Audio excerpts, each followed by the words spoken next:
Okay, kasama nga natin dito si Boss. Yan o, Boss, ayan. Papagawa ng kanyang Toyota Innova EGR cleaning. Yan. Okay, ito nga, battery, coolant para magawa natin. Tapos yung throttle, ito na yung pinakaloob niya, Paps. So, kita naman natin sa 113k mileage. Ayan, tingnan natin kung gaano kadumi yung EGR tsaka intake manifold. Okay, kinakalas na po natin. Ito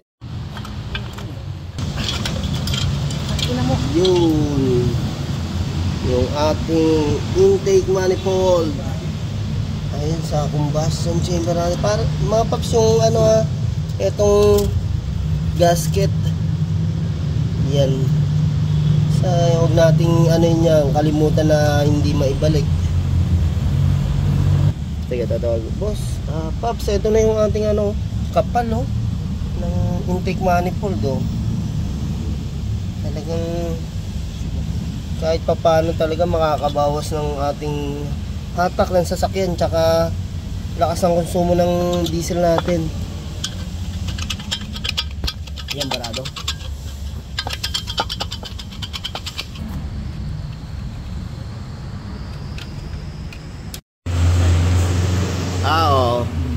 Si okay, ito mga Paps, sama natin linisan tong ating pinaka-combustion chamber. Yung sa mga bungad lang, matanggal natin yung carbon para mabawasan din. Kapal makapal yun dito. Okay. Pag sinungkit natin ng pantanggal ng dumi, kailangan palabas yung yung linis natin para hindi bumara dun sa loob. Ayan. Okay, linisin natin mga Paps. Okay. Kut-kut tayo. Ito. Ayan.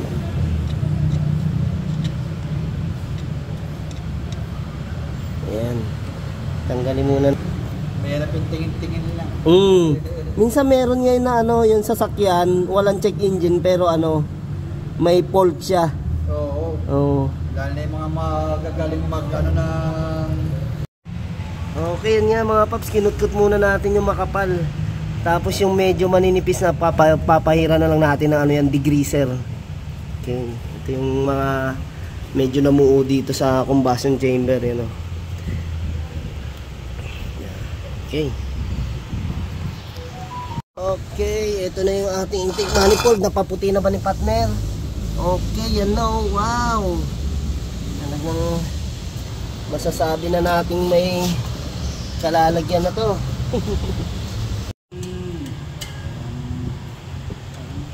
Okay, yan na nga mga Paps. Salinis na rin natin yung pinaka-combustion chamber.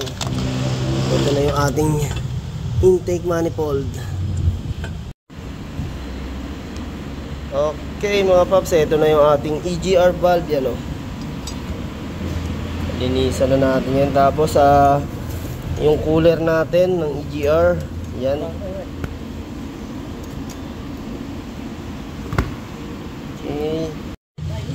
Okay, yan na. Ikabit na namin yung mga Paps.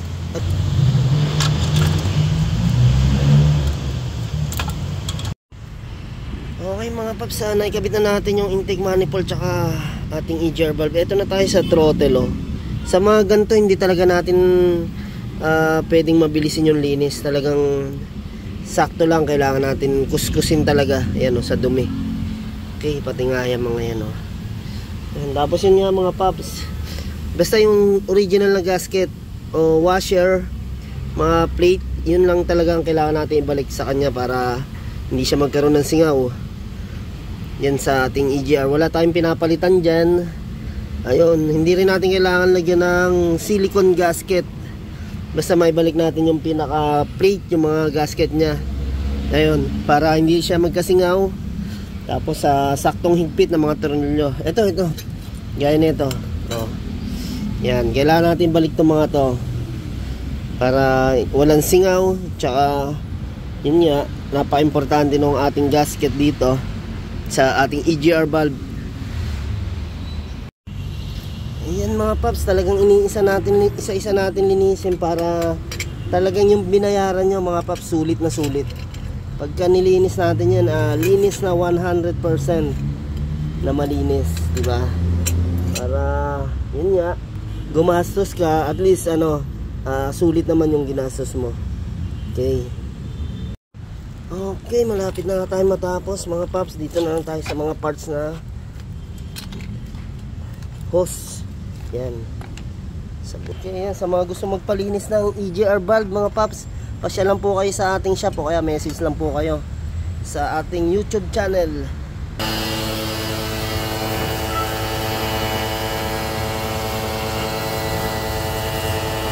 Okay paps, yung linisan natin to, inabot tayo ng 8 hours, 7 hours to 8 hours yan.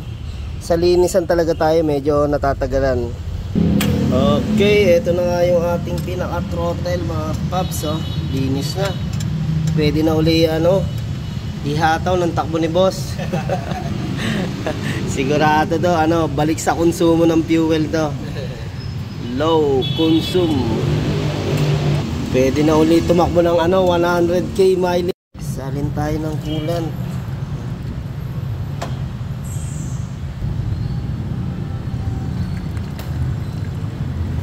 Okay mga paps, kinakabit na namin yung battery, tsaka binabalik na namin tong coolant para ma-start natin. Malaman natin kung napakaganda na ulit ng hatak. Bukod sa maganda nga yung hatak, pinalinisan na ni boss para yun nga, maintenance ng ating sasakyan.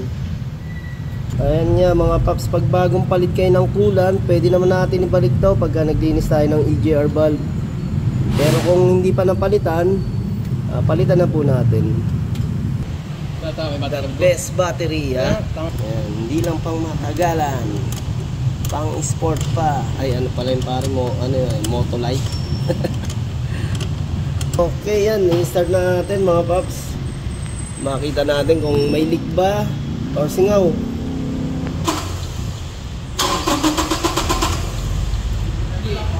Diretso lang. Diretso lang, eh. Yeah. Yun. Hop, ya.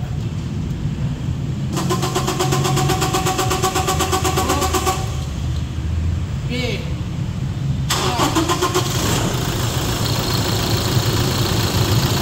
Ayun, okay na.